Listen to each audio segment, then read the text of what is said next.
90 రోజుల కోర్సు పూర్తి చేస్తే చాలు 100% ప్లేస్మెంట్ సపోర్ట్ తో సాఫ్ట్వేర్ జాబ్ మీ సొంతం. వెంటనే కోడ్ జ్ఞాన్ డెస్టినేషన్ ని సంప్రదించండి. నమస్తే, వెల్కమ్ టు సుమన్ టీవీ. నేను మీ యాంకర్ సిరి. ప్రేక్షకులందరికీ కూడా విశ్వావాసు నామ సంవత్సర ఉగాది శుభాకాంక్షలు. మరి ఈ నూతన సంవత్సరంలో ద్వాదశ రాశుల వారికి ఎలా ఉండబోతుందో దీని గురించి ఇన్ డీటెయిల్గా మనతో షేర్ చేసుకోవడానికి వేదిక్ ఆస్ట్రాలజర్ ఉమా గారు ఉన్నారు. వారిని అడిగి తెలుసుకుందాం. నమస్కారం సార్. నమస్తే అమ్మా. ఈ నూతన సంవత్సరంలో ధనుసు రాశి వారికి విద్యాపరంగా, ఆరోగ్యపరంగా, వ్యాపారపరంగా, సంతానపరంగా, విదేశీ పరంగా ఎలా ఉండబోతుంది? వారు ఎలాంటి పరిహారాలు చేసుకోవాలి గురుగారు? తప్పకుండా అమ్మా. ముందుగా అందరికీ కూడా నూతన తెలుగు సంవత్సర శుభాకాంక్షలు. అయితే ఈరోజు మనం ధనుస్సు రాశి వాళ్ళకి ఎలాంటి రాశి ఫలాలు ఈ విశ్వావసునామ సంవత్సరంలో ఉండబోతున్నాయో చూసే ముందు పంచాంగము ఏదైతే ఇవి చెప్తున్నాయో ఒకసారి మనం చూద్దాము. అయితే ఆదాయము 5, వ్యయము 5, ఎంత వచ్చిందో అంతే ఖర్చు. అదేవిధంగా రాజపూజ్యము 1, అవమానము 5, అంటే తిట్టేవాళ్ళు కాస్త నెగిటివిటీ ఎక్కువ అయ్యే అవకాశాలు ఉంటాయి. ఇక గ్రహ సంచారం చూసి మనం కాస్త డీటెయిల్గా మాట్లాడుకోవాలనుకుంటే కనుక ముఖ్యంగా ధనస్సు రాశి వాళ్ళకి ఇప్పటి వరకు లేని సక్సెస్ కానీ, ఇప్పటి వరకు కుదరని పెళ్ళిళ్ళు కానీ, ఇప్పటి వరకు రానటువంటి సెటిల్మెంట్ కానీ, సంతానం కానీ అన్ని సంవత్సరంలో చూడబోతున్నారు. ఇది రాసి పెట్టుకోండి. ధనస్సు రాశి మీది అయితే ఖచ్చితంగా మీకు ఏంటంటే ఫస్ట్ ఆఫ్ ఆల్ ఈ మార్చి 30వ తారీఖు తర్వాత నుంచి ఒక చిన్న దోషం ఏమిటంటే 4వ స్థానంలోకి శని రాబోతున్నాడు. అర్ధాష్టమ శని అంటారు. అర్ధాష్టమ శని వల్ల ఏమిటి అంటే పనులన్నీ కూడా జాప్యం అవుతాయి, చాలా స్లోగా వెళ్తాయి, చాలా డిలే అవుతుంటాయి, ప్రొలాంగ్ అవుతుంటాయి. ఈరోజు రావాల్సిన డబ్బులు రేపు, రేపు రావాల్సిన ఎల్లుండి, అలా అలా అలా లేట్ అవుతూ ఉంటుంది. సో దానికోసము వెంకటేశ్వర స్వామి ఆరాధన చేయండి, సుదర్శన హోమం చేసుకోండి, ఆ దోషం పోతుంది. శనికి సంబంధించిన జప హోమ అర్చన అభిషేకములు ఆచరించండి, ఆ దోషం తగ్గుతుంది. అయితే మిగతాదంతా కూడా చూస్తే గురుడు 7వ స్థానంలోకి రాబోతున్నాడు మే 15వ తారీఖు తర్వాత. సో వీళ్ళకి మే 15 దగ్గర నుంచి ఎస్పెషల్లీ అక్టోబర్ దాకా కూడా అద్భుతమైన రాజయోగము. ఎందుకంటే ధన ఆదాయం పెరగబోతోంది. వీళ్ళకి పెళ్ళిళ్ళు అవ్వని వాళ్ళకి పెళ్ళి అవ్వబోతోంది. సంతానం లేని వాళ్ళకి సంతానం కలగబోతోంది. తర్వాత చెప్పాలంటే ఇప్పటివరకు సెటిల్మెంట్ లేదనుకుంటే ఖచ్చితంగా సెటిల్ అయిపోతారు. వెరీ షూర్, ఖచ్చితంగా వీళ్ళ సెటిల్మెంట్ ఈ సంవత్సరంలో ఉంటుంది. అదేవిధంగా ఆదాయము, పేరు ప్రఖ్యాతలు, గౌరవ మర్యాదలు, వాల్యూ పెరుగుతుంది, అన్నీ బాగుంటాయి. దాంతోపాటుగా రాహు కూడా 3వ స్థానంలోకి రాబోతున్నాడు మే 18వ తారీఖు తర్వాత. 3వ స్థానంలోకి రాహు వచ్చిన తర్వాత వీళ్ళకి చేతి వృత్తి వ్యాపారం చేసుకునే వాళ్ళకి ఘన విజయాలు చూస్తారు. తర్వాత ఇంకా చెప్పాలంటే రాహు యొక్క బలం వల్ల వీళ్ళ జీవితంలో ఎప్పుడూ చూడని సక్సెస్, ఒక ఎలివేషన్ కానీ, మంచి శుభ ఫలితాలు, ఆరోగ్య సమస్యలు తగ్గడం లాంటివి చాలా మంచి ఫలితాలు కనబడబోతున్నాయి. ఎలక్ట్రానిక్ రంగంలో ఉన్న వాళ్ళకి, సాఫ్ట్వేర్ రంగంలో ఉన్న వాళ్ళకి అద్భుతమైన ఫలితాలు అని చెప్పొచ్చు. అయితే ఇకపోతే రవి యొక్క సంచారం వల్ల మే 15వ తారీఖు దగ్గర నుంచి జూన్ 15వ తారీఖు వరకు కూడా రవి యొక్క బలం చేత అద్భుతమైన రాజయోగము. ఈ పీరియడ్ ఆఫ్ టైంలో ఎవరైనా సరే ఉద్యోగం లేదని ఇబ్బంది పడుతూ ప్రభుత్వ ఉద్యోగం కోసం ప్రయత్నం చేస్తుంటే వెరీ షూర్ కన్ఫామ్ మీకు జాబ్ వస్తుంది. కాంపిటేటివ్ ఎగ్జామ్స్లో ప్రయత్నం చేస్తున్న వాళ్ళకి జాబ్ వస్తుంది. తర్వాత రాజకీయ రంగంలో ఉన్న వాళ్ళకి పదవీ యోగం పట్టబోతుంది. మెడికల్ ఫీల్డ్లో ఉన్న వాళ్ళకి ప్రమోషన్లు రాబోతున్నాయి. తర్వాత బంగారం వ్యాపారం చేసే వాళ్ళకి ఘన విజయాలు రాబోతున్నాయి. మళ్ళీ ఇలాంటి పీరియడ్ ఆఫ్ టైమే మీకు సెప్టెంబర్ 17వ తారీఖు దగ్గర నుంచి నవంబర్ 17వ తారీఖు దాకా రాబోతుంది. ఈ పీరియడ్ ఆఫ్ టైంలో కూడా రవి యొక్క బలం వల్ల రాజయోగం పడుతుంది అని చెప్పచ్చు. మళ్ళీ ఇదే రాజయోగం ఫిబ్రవరి 16 నుంచి మార్చి 16, 2026లో మీకు ఖచ్చితంగా కనబడుతోంది. అయితే భూలాభములు, స్వర్ణలాభములు అన్నీ కూడా 2026లో కూడా ఉన్నాయి.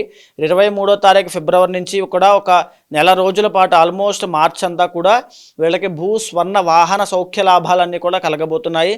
ఎక్సలెంట్గా ఉంటుంది అని చెప్పచ్చు. ధనస్సు రాశి వాళ్ళకి నో డౌట్ ఖచ్చితంగా మంచి రిజల్ట్స్ చూస్తారు. అన్ని విషయాల్లో, అన్ని ఆస్పెక్ట్స్ ఆఫ్ లైఫ్లోనూ మంచి రిజల్ట్స్ ఉంటాయి. అయితే చాలా లేట్ అవుతూ ఉంటాయి. ఆ దోషం అర్ధాష్టమ శని దోషం కాబట్టి దానికి సంబంధించి కొన్ని క్రతువులు, కొన్ని పూజా పరిహారములు ఆచరించుకోండి, చాలా అద్భుతంగా ఉంటుంది. అయితే ఇకపోతే ఈ యొక్క శుక్రబలం వీక్ అవ్వడం వల్ల జూన్ అండ్ జూలైలో ఈ 2 monthsలో కూడా కొంచెం వీక్ అవుతారు. ఎందుకంటే శుక్రబలం వీక్ అవుతుంది.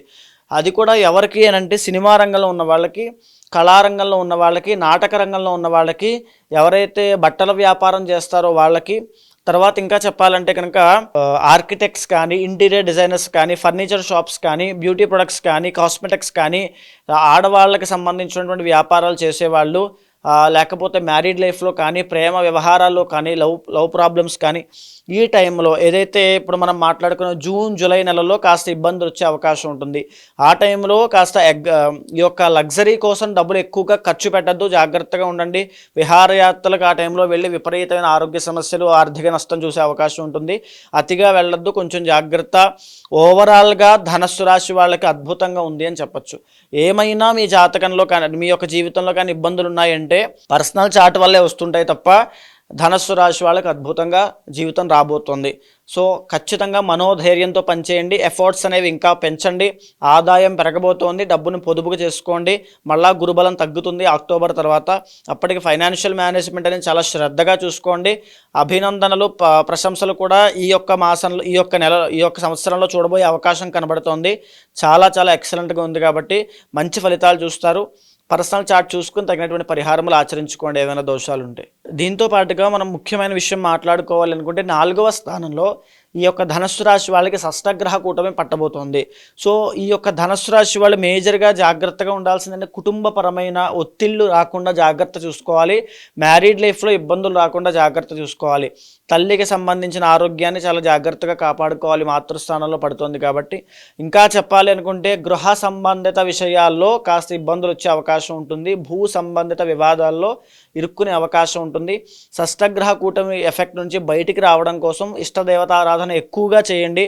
లేదు అనుకుంటే శివ ఆరాధన, ప్రతినిత్యము శివాలయానికి వెళ్ళి దర్శనం చేసుకోవడము, శివ అభిషేకం చేయించడము, పంచామృతాలతో అభిషేకం చేయించడం చేస్తే కనుక షష్టగ్రహ కూటమి ఎఫెక్ట్ మిమ్మల్ని ఇబ్బంది పెట్టదు. అది తప్ప ధనస్సు రాశి వాళ్ళకి ఎలాంటి ఇబ్బందులు, ఎలాంటి యొక్క దోషములు ఏమీ లేవు. సో మరి ఈ నూతన సంవత్సరంలో ఎవరైనా కూడా జాతకరీత్యా వాళ్ళు ఎదుర్కొన్న సమస్యలకి పరిష్కారం చేసుకోవాలి అంటే ఏ విధంగా మిమ్మల్ని అప్రోచ్ అయ్యే ఛాన్స్ ఉందంటారు గురుగారు? తప్పకుండా అమ్మా. ఇప్పుడు నేను చెప్పినటువంటిది ఏదైతే గ్రహ సంచారము, గోచార గ్రహ సంచారం ఆధారంగా, ట్రాన్సిట్స్ ఆధారంగా ఏ రకాలుగా మీ జీవితంలో మార్పులు రాబోతున్నాయి, ఎలాంటి జాగ్రత్తలు తీసుకోవాలో మనం మాట్లాడుకున్నాం. కానీ మీ పర్సనల్ చార్ట్ అనేది చాలా ఇంపార్టెంట్ అండి. అక్కడ కనుక ఏదైనా మీకు ఒక గజకేసరి యోగం కానీ, గురు చండాల యోగం కానీ, బుధ ఆదిత్య యోగం కానీ, దశాంతర్దశలో అద్భుతమైన రాజయోగాలు ఉంటే ఈ ప్రాబ్లమ్స్ని ఈజీగా ఓవర్కమ్ చేస్తారు. ఇక్కడ ఉన్నటువంటి పాజిటివిటీ అయినా నెగిటివిటీ అయినా దానికి ప్యారలల్గా మీ పర్సనల్ చార్ట్లో కూడా బలం ఉండాలి. ఒకవేళ మీ జాతకంలో ఇప్పుడు నేను చెప్పిన రవి సంచారం అప్పుడు రాజయోగము, కుజ సంచారం అప్పుడు రాజయోగాలు అప్పుడు కూడా పట్టట్లేదు, ఏదో ఇబ్బంది వస్తూనే ఉంది అంటే పర్సనల్ చార్ట్లో ఖచ్చితంగా ఇబ్బంది ఉంది అని అర్థము.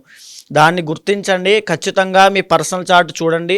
దాంట్లో ఏవైనా దోషాలుంటే తగిన పరిహారములు, పూజలు ఆచరించండి. శీఘ్రంగా ఈ యొక్క రాజయోగాలు అనుభవిస్తారు. ఒకవేళ అలాంటి వాళ్ళు ఎవరైనా ఉంటే తప్పకుండా కింద కనిపించే నెంబర్కి కాల్ చేయండి. ఎవరైనా సరే పర్సనల్ చార్ట్ చూసి ఆ పూజా పరిహారాన్ని కూడా తప్పకుండా చేయిస్తాను. ధన్యవాదాలు గురుగారు. నమస్తే అమ్మా.